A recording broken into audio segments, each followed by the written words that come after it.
It was just before 10 p.m. on a Thursday, and there I was, pretending to finish a code review in my cramped home office in Cambridge, but really just scrolling through Instagram like a caffeine-fueled zombie. You know the deal, too wired for sleep, too tired for real work. I knew I shouldn't have looked, but I did. There it was, posted 6 minutes ago on my wife's profile. Her picture from our trip to Cornwall 2 years back. Sunlight glinting off the waves, her hair tousled by the salty breeze. That rare, genuine smile that made me think maybe, just maybe, everything was okay. Now it sat atop words that made my chest tighten and my stomach churn. Sometimes you realize you're married to a boy, not a man. Hashtag need a real man, hashtag over it, hashtag done. I read it 3 times, each time hoping my eyes were playing tricks on me. But no, the words were as sharp as a London fog. 23 likes already. I watched the count tick up, 24, then 25. 8 comments, all sympathizing with her, all painting me as the problem. Her colleague Sophie led the charge.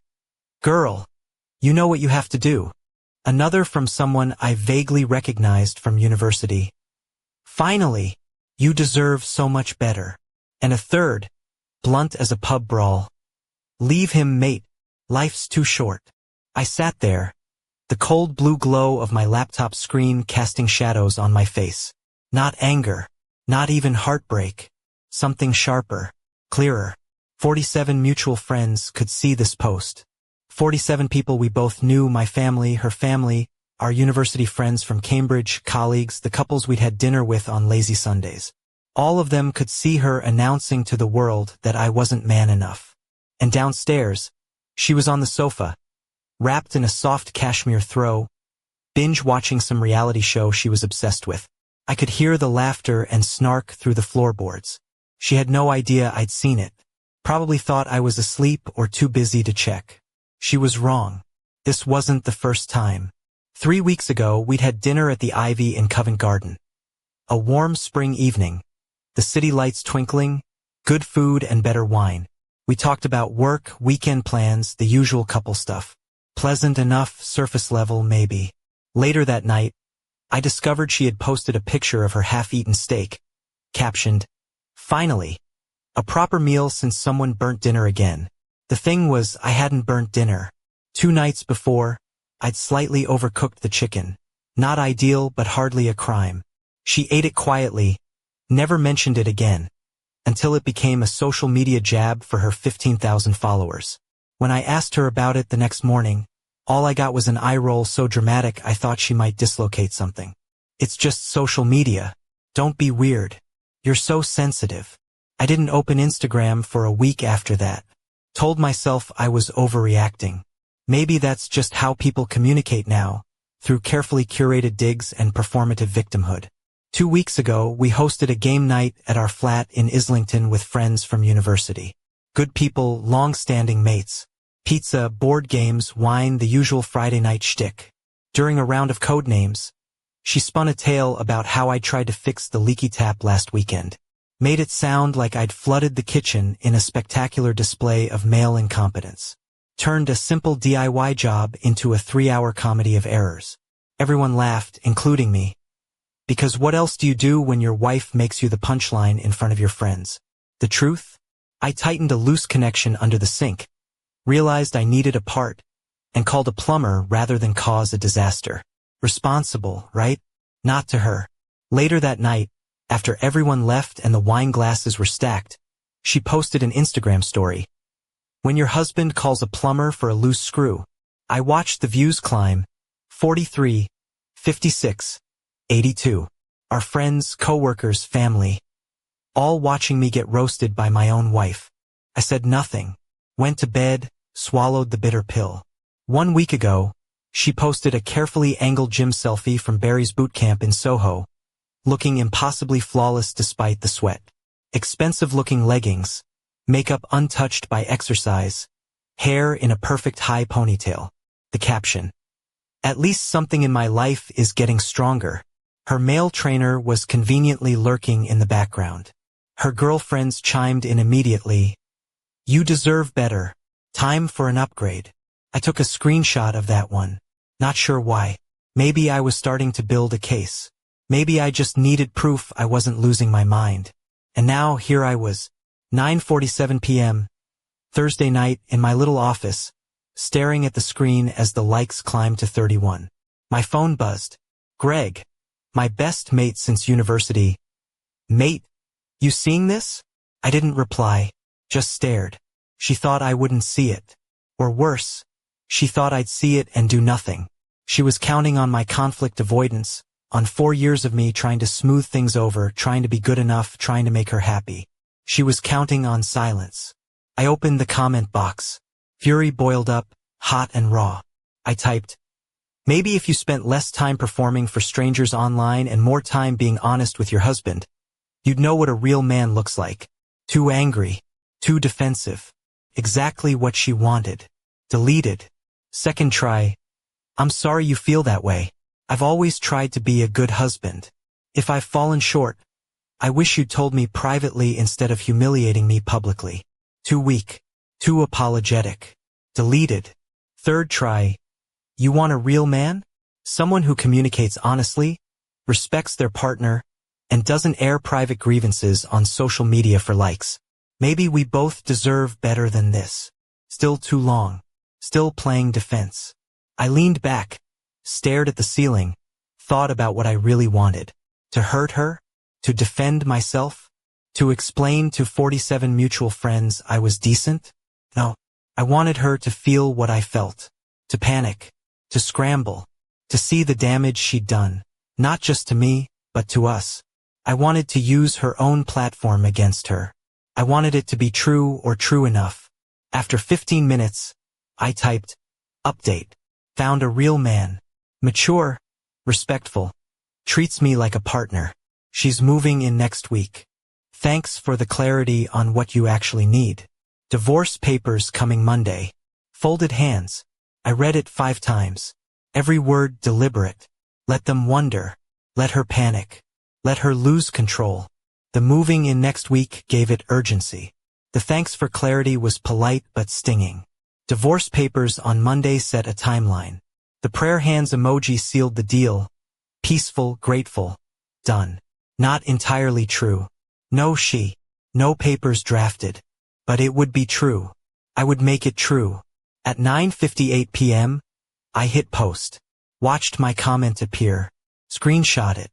Phone face down. Tried to get back to work. But the phone buzzed at 10:01 p.m. Then multiple times. Wife calling. I let it ring. Heard footsteps pounding upstairs. Her voice outside the door. Are you in there? Lights on. Pick up your phone. I stayed silent. Door locked. She didn't know that yet. A text flood started. Call me now. This isn't funny. Delete your comment. Everyone's asking. You're embarrassing me. I watched the notifications pile up. Greg texted. She's freaking out in comments. Madison posted. OMG with screenshots. This is legendary. You okay? I didn't respond. Her tone shifted. Okay, I'm sorry. Can we talk? That post was venting. Didn't mean it. Please take down your comment. People are calling me. My mom called. Knocking on the door grew louder. I see the light under the door. I know you're awake. Then the panic set in. Wait, who's moving in? You're making this up.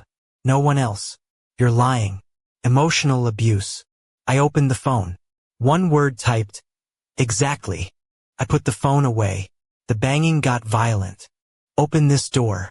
We need to talk like adults. You can't ignore me. This is our house. Then footsteps retreating. Door slams. Car starts. Car leaves. Silence. 8 minutes. That's all it took. 8 minutes for her perfect image to crack. 8 minutes for her to feel a fraction of my pain. 8 minutes for the world to shift. And just like that, everything changed. The morning light crept through the curtains of our bedroom, casting pale stripes across the rumpled sheets. I was already up, the kettle whistling softly in the kitchen, the comforting sound in contrast to the storm brewing just a few feet away. She appeared in the doorway, looking like a ghost of herself. Dark smudges under tired eyes, mascara streaked down her cheeks, hair a tangled mess as if she'd spent the night wrestling with shadows. The expensive silk blouse she wore hung loosely, one button undone, revealing a delicate silver necklace that caught the light. Her black skinny jeans and worn ankle boots gave off a casual yet deliberate vibe, like she dressed to be seen but not quite noticed. "We need to talk about last night," she said, voice brittle but sharp, exhaustion barely masking the anger beneath. I kept my back to her, pouring coffee into my favorite travel mug, the one with the faded Union Jack sticker I'd stuck on during a trip to Brighton years ago. The rhythm of the spoon clinking against the metal cup grounded me. "You made me look like a fool," she continued, stepping into the kitchen, arms crossed tightly as if trying to hold herself together. "My family's been calling all night. Dad rang at midnight. Do you know what that feels like? People at work will see this. My boss follows me on Instagram. You humiliated me. Everyone." I sipped the coffee slowly, letting the bitterness fill me. "I posted a comment," I said quietly. "Just like you did." Her eyes narrowed. "That's not the same. You're different." "How?" I asked, turning to face her. "You vented to strangers online, made me the joke." I responded honestly. She stared at me like I'd grown a second head. "It's different," she insisted. "You lied. You made up some other woman. You made everyone think you're cheating." I shook my head, voice steady. "There is no other woman. Not yet, anyway." Her face twisted in disbelief, then fury. "You made that up to hurt me. Tell me who she is." I moved toward the door, bag in hand. "I'm staying with my sister this weekend. We can talk when you're ready to be honest about everything, not just last night." Her expression faltered, anger softening to something like fear. "Okay," she said, voice low and pleading. "I shouldn't have posted that. I was frustrated. I was venting to friends. I didn't think you'd see it." "You didn't think I'd see it," I repeated slowly. "Or you didn't care." She opened her mouth, then shut it. No answer. "That's what I thought," I said quietly, stepping around her. She grabbed my arm, fingers digging in hard enough to leave marks. "Who is she?" she demanded, voice cracking. "I deserve to know." I looked at her hand, then at her face. Fear, anger, heartbreak all tangled together. "I am," I said simply. "I'm the man I should have been all along." I pulled free gently, firm but calm. "I'm done being your joke, your punching bag, your social media punchline. I'm done trying to be enough for someone who broadcasts I'm not." I walked out, leaving her standing in the doorway, small and lost like a child caught in a storm she didn't know how to weather. Outside, the air was crisp, the scent of damp earth and freshly cut grass from the nearby park. I slipped my bag over my shoulder, pulled my coat tight, and headed to the car. The city moved around me, oblivious to the quiet devastation unfolding in a cozy flat on a quiet Cambridge street. I called my sister Amy in Bristol as I drove. "Can I crash at yours this weekend?" I asked, voice rough. "Saw the post," she said without hesitation. "Doors always open. Proud of you." I smiled for the first time in days. By the time I reached her place, the weight on my chest had lifted just enough to breathe. Amy's flat was warm and cluttered, full of books and memories of childhood. She handed me a cup of tea, sat beside me on the worn sofa, and said nothing. Sometimes that's all you need, a safe harbor in the storm. Hours later, my phone buzzed. Instagram notifications flooding in. My wife had deleted the post, but the damage was done. Screenshots everywhere. Madison, her colleague, had posted the entire exchange before deleting it. My comment had 89 likes now. Messages poured in. Some friends unfollowed her. Others reached out to me quietly, offering support. Greg texted, "She's playing the wounded wife hard." Changed my Facebook status from married to single. Let her perform for her audience. I wasn't watching anymore. 3 couples from our group quietly unfollowed both of us. 2 others sent private messages. Surprised, sorry, supportive. One of her old university friends sent me a long DM. "We always knew she treated you badly. Sorry we never said anything." "Why didn't you?" I asked. "We thought you knew and didn't care," came the reply. I hadn't known everyone could see it. I thought I'd been hiding it. Later that evening, Madison messaged me again. I shouldn't send this, but you need to see these. Screenshots of texts between her and my wife from the night before. She's planning something. She's not who I thought she was. I thanked her, saved the evidence. Greg arrived from London on Saturday, beer and pizza in tow. We watched the football match at a local pub, the Albatross Arms. For the first time in months, I relaxed. So, Greg said during halftime, is there actually someone else? No, I said. But the fact she assumes there is tells you everything. That she comment? Genius move. Wasn't trying to be clever, I said. Just done being the villain in her story. The weekend stretched ahead, uncertain and raw. But one thing was clear. I wasn't the same man she thought I was. And this was only the beginning. The Sunday evening air was thick with tension when I finally drove back to our flat in Cambridge. The city streets seemed quieter than usual, as if even the usual hum of life was holding its breath. I parked outside, the familiar brick facade staring back at me like a silent judge. My phone buzzed as I made my way to the front door. Her message appeared. Good. We have a lot to discuss. I hesitated, fingers lingering over the keypad before unlocking the door. Inside, the living room was dimly lit, papers spread across the coffee table like evidence in some twisted trial. Screenshots, printed messages, a whole dossier she had assembled. She stood by the window, hair perfectly coiffed despite the emotional cyclone between us, wearing a fitted navy dress that hugged her curves just right, paired with those trademark black stilettos I'd once admired. A silver bracelet jingled softly on her wrist as she gestured toward the papers. Sit down, she commanded, voice steady but cold. We need to talk. I stayed standing, bags slung over my shoulder, watching her carefully. She launched into her rehearsed speech. How I'd humiliated her, how I'd violated her trust, how couples worked things through privately, and how my comment was cruel, calculated, designed to hurt. I let her finish, then reached into my pocket and pulled out a business card, placing it atop her neatly arranged chaos. I've contacted a divorce attorney, I said quietly. Here's their information if you want separate representation. Her face paled, the color draining like a bad bruise. You're not serious. I am, I replied. This isn't about the comment. It's about what the comment revealed. She looked like she wanted to scream, or cry, or both. Instead, she sank onto the sofa, fingers twisting the hem of her dress. The first week back was suffocating. We existed in a frozen silence, a battlefield of unspoken words. I moved to the spare room, the guest bedroom that had once been a nursery in her dreams. She tried to breach the wall I'd built, initiating conversations about counseling, her therapist, how I was overreacting. I answered minimally, retreating into work and the boxing classes I'd started at Third Space on South Congress. There, punching bags replaced the shadows of our fractured marriage, and for the first time in years, I felt like myself. No need to be enough for anyone but me. Friday nights became stark contrasts. She went out with friends, posting curated Instagram stories, cocktails, laughter, living my best life captions. Greg sent me screenshots, an unwilling witness to her carefully crafted narrative.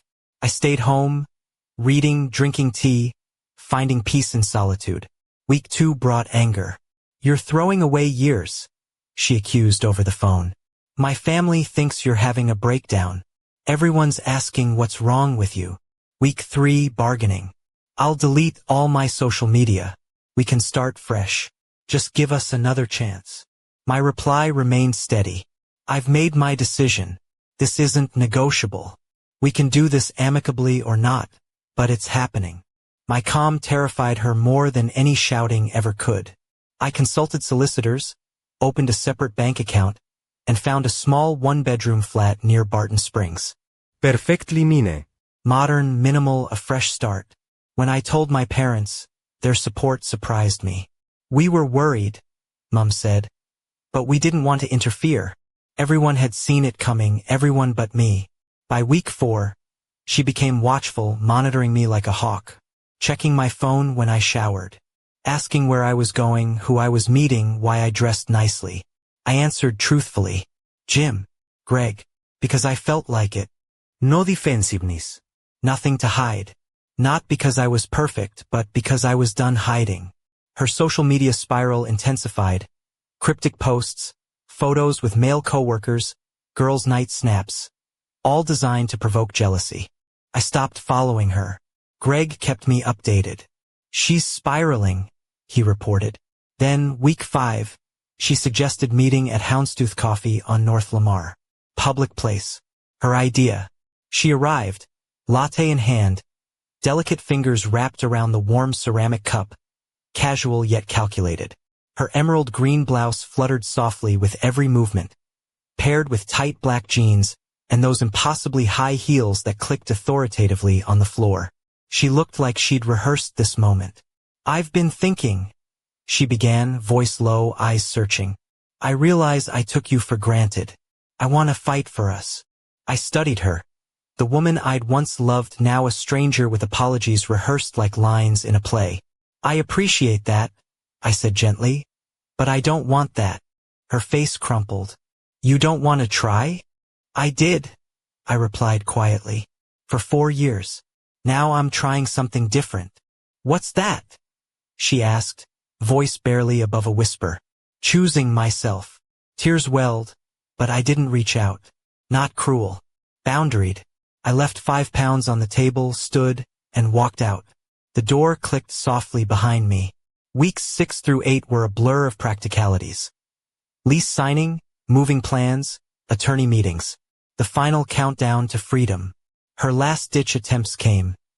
Therapy offers too late, promises sounding hollow, threats to drag the divorce into chaos.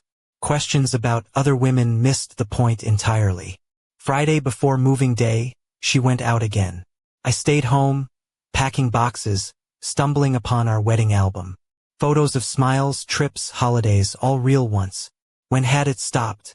Gradually. Then suddenly. Like Hemingway's famous line about bankruptcy. But for love, one small disrespect after another until the foundation cracked. The post didn't break us. It revealed we were already broken. That night, as I lay on an air mattress in my new flat, exhaustion finally claimed me. But sleep felt like victory.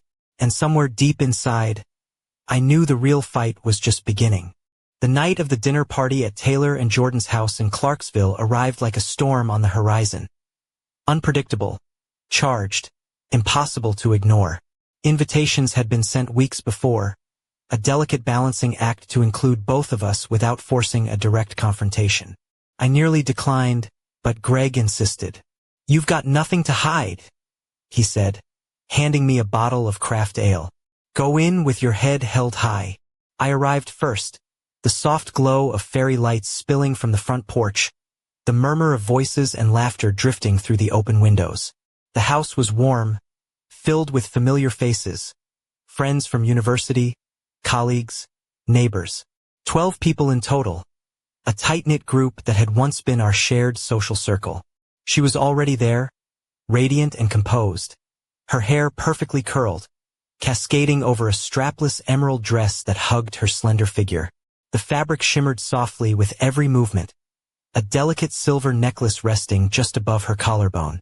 Her stilettos clicked confidently against the polished wooden floor as she moved through the room, laughter bubbling easily from her lips. It was the same woman who'd shattered my world 8 weeks ago, but now she was playing a part one barely recognized. Our eyes met across the room. A flicker of something, surprise, regret, defiance, passed between us. I nodded politely, a brief, controlled smile. She returned it, a smile that didn't quite reach her eyes. I grabbed a beer from the table and drifted toward a quieter corner, joining a group deep in discussion about the upcoming basketball season. The evening unfolded like a delicate dance. Conversations flowed, glasses clinked, and the weight of unspoken history hung in the air like thick smoke. She approached me after a while, Madison at her side, her voice low. Can we talk outside? She asked, eyes steady. I agreed, following her to the garden where the night air was cooler, the scent of jasmine and freshly mown grass mingling beneath the stars. I think we should tell everyone we're working on things, she said, voice soft but insistent. People are worried. I looked at her, really looked, at the woman who'd once been my partner, now a stranger dressed in familiar clothes. I'm not working on things, I said calmly. Nearby, the sound of laughter from the party seemed to hush, conversations pausing as if the room itself was holding its breath. You're doing this here? Now? Her face flushed, a mix of frustration and disbelief. You asked me here. I nodded, steady and unflinching. Madison stepped forward, attempting to mediate, but I shook my head. Taylor, ever the peacemaker, suggested the group give us space. She laughed, brittle and forced. He's always so dramatic lately. I said nothing, poured another beer, and turned to chat about the Longhorns' latest game with a friend. She lingered a moment, Madison pulling her away. The shift was palpable, everyone could feel it. I wasn't the man she'd embarrassed 8 weeks ago. I left after 90 minutes, thanking our hosts quietly. No grand farewell, no curtain call, just walking away. She watched from the kitchen doorway, expression unreadable. She didn't follow. She couldn't. Moving day arrived on a crisp Saturday morning. The movers were prompt, arriving at 8 sharp. She stayed hidden in the bedroom, the muffled sound of her crying drifting through the walls as furniture was carried away. Boxes shuffled, doors opened and closed. I did a final walkthrough, empty rooms echoing with memories. House keys left on the kitchen counter. Our wedding ring beside them. A note. Divorce papers filed. Your copy with attorney. No signature needed. I paused at the bottom of the stairs, hearing her sobs through the closed door. Considered going up. Decided not to. Not cruelty. There was nothing left to say. Everything had been said in that comment 8 weeks ago. Everything changed in those 8 minutes. I slipped into my car, following the moving truck down the quiet streets. My phone buzzed. A text from her. I hope you're happy. I parked outside my new flat, fingers trembling as I typed back, I'm getting there. Sent. Then blocked her number. Not anger. Necessity. Self-preservation. Kindness. The movers unloaded swiftly. I tipped them generously. Stood alone in the empty apartment. Boxes half opened. Silence. Opened the window. Heard distant traffic. The faint hum of late-night food trucks. Breathed in the cool air. That night, on an air mattress in a boxy, unfamiliar space, I slept for the first time in years. And in that sleep, I found a sliver of peace. But peace was only the start of the story. 3 months later, the divorce proceedings moved with the steady efficiency of a well-oiled machine. Uncontested, fair, and mercifully free of theatrics. The paperwork shuffled silently through lawyers' hands, assets divided without rancor. The final chapter of a long, painful story inching toward closure. Greg dropped by every other weekend, beer and easy conversation in tow. Amy checked in daily, her voice a lifeline across the miles. Old friends reached out with messages I hadn't expected. We missed you, they said, and I hadn't realized how much I'd disappeared beneath the weight of trying to be enough for someone who never thought I was.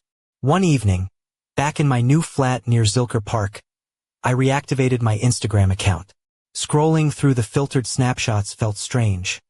Half a life captured in pixels and hashtags. I posted a single photo. A sunset from Mount Bonnell.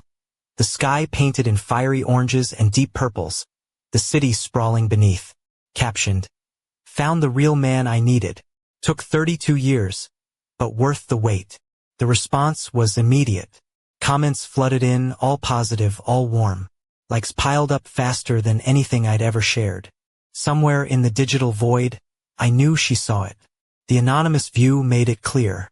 But I blocked her before I let myself care. Didn't want to know if she was watching. Didn't matter anymore. One quiet evening, working late at the flat, my phone buzzed again. A calendar reminder popped up. Blind date tomorrow. Greg had set me up, despite my protests. Nervous but open, I told myself. Not looking for a replacement. Not trying to prove anything. Just ready. Ready to be seen. Ready to be appreciated. Ready to be myself. I remembered a fight we'd had, one of many, where she'd sneered, "What kind of man walks away from a marriage?" I didn't have an answer then, but now I did. The kind who realizes that staying means losing himself completely. The kind who understands that sometimes love isn't enough when respect is absent. The kind who knows that a real man doesn't mean what she thought it meant. Real men don't stay in places that diminish them. Real men don't sacrifice their dignity for temporary peace. Real men know when to fight and when to walk away. I walked away, and in doing so, finally became the man I was always meant to be. Not the man she needed.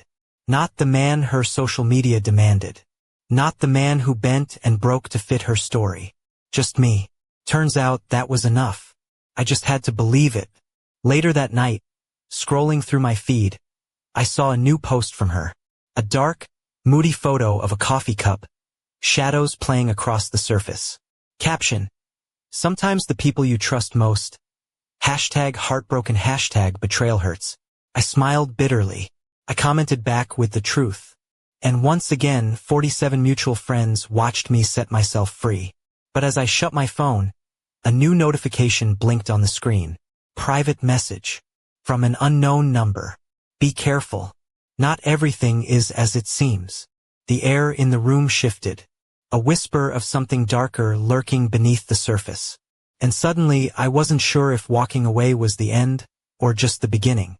The message sat on my screen like a shadow. Be careful. Not everything is as it seems. No name, no number saved. Just those 6 words that felt like a cold gust creeping through the cracks of my new life. I stared at it, fingers hovering over the keyboard, heart thudding in a way I hadn't felt for months. Who was this? A friend? A foe? Someone from the tangled web I'd left behind? Or someone lurking in the shadows, waiting to pull me back in?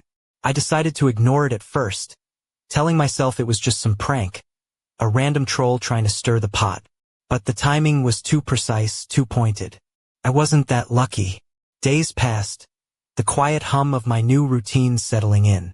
Boxing classes at Third Space, morning runs along the river, coffee at the little cafe on Barton Springs. The city was waking up around me, vibrant and alive, but beneath the surface, the unease lingered. Then, out of nowhere, my phone buzzed again. This time, a photo. A grainy shot of my old flat. Taken from across the street, I guessed. A figure standing in the doorway, backlit by the soft glow of the hallway light. I couldn't make out who it was, but something about the posture, tense, hesitant, sent a shiver down my spine. The message read, "She's not done. Neither am I." I swallowed hard, the walls of my apartment suddenly feeling too thin, the world outside too close. I called Greg immediately. "Mate," I said the second he answered, voice low. "Something's up. Someone's watching me. Or us." Greg's laugh was nervous, forced. "You're not imagining it. I've seen her posting cryptic stuff again. Snaps with new guys, vague threats in her stories. She's spiraling, man." "Yeah," I said, pacing the room. "But this feels different. Like it's personal. Like she's got backup. Backup. Someone on her side. Someone who knows things." Greg was silent for a beat. Then, "You need to be careful." Over the next few days, I noticed small things. An unfamiliar car parked near my building. A shadow lingering too long near the cafe. A message from Madison warning me to keep my guard up. The line between private and public blurred dangerously. One evening at the boxing gym, as I worked the heavy bag, my phone vibrated. A text from an unknown number. "Meet me. Midnight. The old mill. Alone." My heart pounded. Was this a trap? A threat? Or the chance to finally uncover the truth? I hesitated. Then typed back, "Why?" The reply was instant. "Because you deserve to know." The old mill was a forgotten relic on the outskirts of town. A place stories whispered about but few dared visit. Dark, abandoned, with creaking floors and secrets buried in its shadows. I glanced around the gym, friends laughing, the rhythmic thud of fists against leather, but my mind was already racing. Was I walking into danger, or stepping toward the answers I'd been running from? One thing was certain, My past wasn't finished with me yet. And whatever waited at the old mill, it was about to change everything. The clock on my phone blinked 11:45 p.m. as I pulled up outside the old mill. A crumbling, ivy-clad warehouse on the edge of Cambridge's industrial district. Fog curled low over the cracked pavement, muffling the distant hum of the city. The building's broken windows gleamed like watchful eyes in the pale streetlight, and the scent of damp wood and rust hung heavy in the air. I stepped out of the car, heart thrumming like a drumbeat in my chest. The night air was sharp against my skin, biting through the thin jacket I'd thrown on.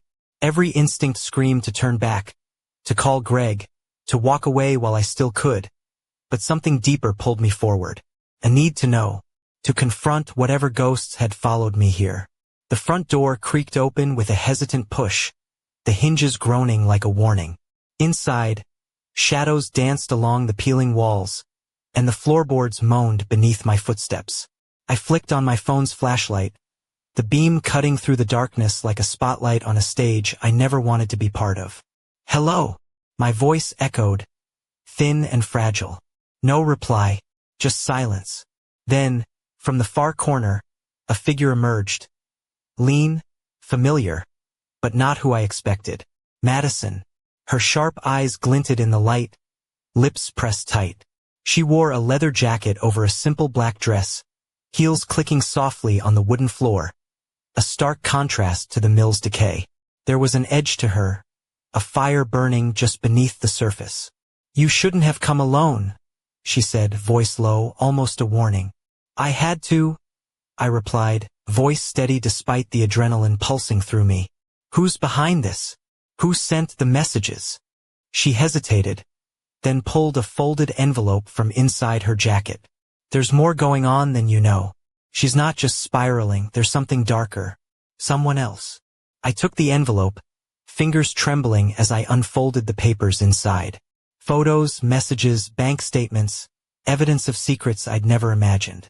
A tangled web of lies, deception, and betrayal.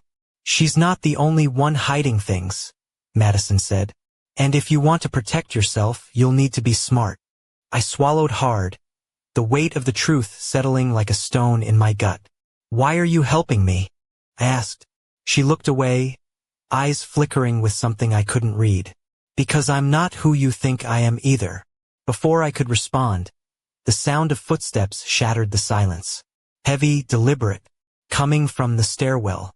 Madison's eyes snapped to the door. "We don't have much time." She grabbed my arm, pulling me toward a narrow side exit. As we slipped out into the night, the air thick with tension, I realized this was no longer just about a broken marriage or social media drama. This was something far bigger, and I was right in the middle of it. We spilled out into the cool night air, the old mill's shadowy silhouette looming behind us like a silent sentinel. Madison's grip on my arm was firm, urgency crackling between us like static. The footsteps behind us quickened, echoing through the empty streets, and I could feel danger closing in fast.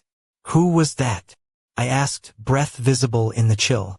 She glanced over her shoulder, eyes sharp and calculating. "Someone who doesn't want us digging around. Someone connected to her, and to a lot more than you realize." We ducked into a narrow alleyway, the glow from distant streetlights casting long, flickering shadows. My mind raced, trying to piece together the fragments. The cryptic messages, the social media spiral, Madison's sudden appearance, and now this chase. "Why tell me all this now?" I pressed. Madison's jaw tightened. "Because you're in deeper than you think. And because, despite everything, you deserve to know the truth." A sudden noise, a trash can rattling nearby, made us both freeze. I reached into my jacket pocket for my phone, but Madison stopped me. "No phones." "Not here." The silence stretched, thick and suffocating, before she continued. "There's been money moving around, secrets passed in whispers. She's involved with people who play dirty, people who don't care about the fallout." I swallowed hard, the weight of her words sinking in. My marriage had been a battlefield, but this was a war zone. "Where do we go from here?" I asked quietly. Madison's eyes flicked toward the street. First, we get you somewhere safe. Then, we figure out who's pulling the strings. As we moved cautiously through the labyrinth of backstreets, I couldn't shake the feeling that the world I thought I'd left behind was closing in. The next morning, I found myself at a small, unassuming cafe tucked away on a side street near the university. Madison arrived shortly after, dressed down in jeans and a hoodie, a stark contrast to the sleek woman from the night before. She slid a manila envelope across the table. Everything you need. Contacts, evidence, people who can help. I looked at the contents, bank transfers, text logs, even a list of names tied to anonymous accounts that had been fueling the social media attacks. This isn't just personal, she said. It's professional. Someone's been orchestrating this to destroy both of you. I felt the ground shift beneath me. The woman I thought I knew, the wife I tried to save, was entangled in something far darker. Madison's voice softened. You need to decide what kind of man you want to be now. Her words echoed in the quiet cafe as the city buzzed outside. And for the first time in months, I felt the stirrings of something I hadn't dared hope for. Control. Because if this was a game, I was ready to play. But the question remained. Who was really pulling the strings? And how far would they go to keep the truth buried? The days that followed were a whirlwind of whispered meetings, furtive phone calls, and late-night digging. Madison became my reluctant ally, guiding me through a maze of secrets and lies that stretched far beyond the boundaries of our shattered marriage. Her leather jacket and sharp eyes remained a constant presence, a reminder that beneath her polished exterior lay someone who'd survived battles of her own. Together, we uncovered a tangled web, shadowy figures pulling strings behind the scenes, fake social media accounts stirring drama, and financial transactions hinting at debts and blackmail. The woman I'd once loved was caught in a storm much bigger than either of us, and the lines between victim and conspirator blurred with every new revelation. One evening, after a long day sifting through documents in the dim light of my new flat, Madison looked up from her laptop, her eyes tired but resolute. There's one name that keeps coming up, she said. A man named Marcus Hale. Controls a lot of the local clubs, has ties to some influential people. If anyone's orchestrating this, it's him. Marcus Hale. The name was familiar. A shadowy figure whispered about in hushed tones at the boxing gym. A man with a reputation for ruthless control and unyielding power. Crossing him was never a good idea. I felt a cold knot tighten in my stomach. This wasn't just personal anymore. It was dangerous. The next morning, I met Greg for a coffee at our usual spot. I filled him in on everything, the messages, the threats, the discovery of Marcus Hale's involvement. Greg's jaw clenched. You're playing with fire, mate. I know, I admitted. But I'm done hiding. I need to face this head-on. That night, alone in my flat, I stared at the ceiling, the weight of the coming storm pressing down. I thought back to the fights, the silences, the betrayal. Not just from her, but from the shadows lurking behind. A message pinged on my phone. Unknown number. Be careful who you trust. Sometimes the people closest to you are the most dangerous. I swallowed hard. Trust was a luxury I no longer had. And the deeper I dug, the more I realized that the greatest threat wasn't the man behind the curtain. It was the secrets we kept from each other. As the city slept beneath a blanket of stars, I made a silent vow.